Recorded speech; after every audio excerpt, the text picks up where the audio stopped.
হাসপাতালে উপচে পড়া ভিড়, শয্যা সংকটে রোগীদের স্থান হয়েছে মেঝেতে।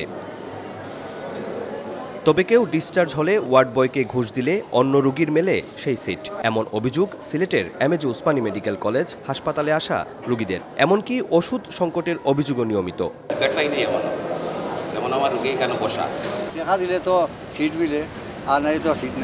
সিলেটের বিশেষায়িত এ সরকারি হাসপাতালটিতে জনবল সংকট, অবকাঠামোগত দুরবস্থা আর শয্যা সংকট দীর্ঘদিনের। সঙ্গে যোগ হয়েছে নোংরা পরিবেশ এবং ওয়ার্ড বয়, নার্স ব্রাদারদের অসদাচরণ। এছাড়া হাসপাতালের ভেতর ও বাইরে বিক্ষুব্ধদের দৌরাত্ম্য বেড়েছে।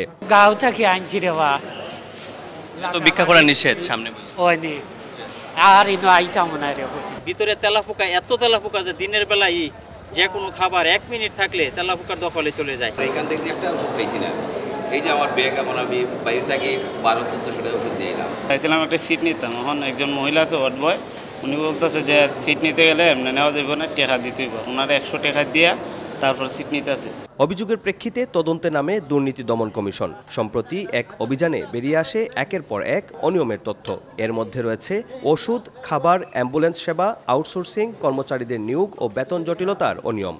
এই রেকর্ডগুলো পত্রগুলো আমরা যাচাই বাছাই করে পরবর্তীতে আমরা কমিশন বরাবর একটা সুপারিশ করব। সেই সুপারিশের ভিত্তিতে পরবর্তী কার্যক্রম কমিশনের অনুমোদন ক্রমে হবে।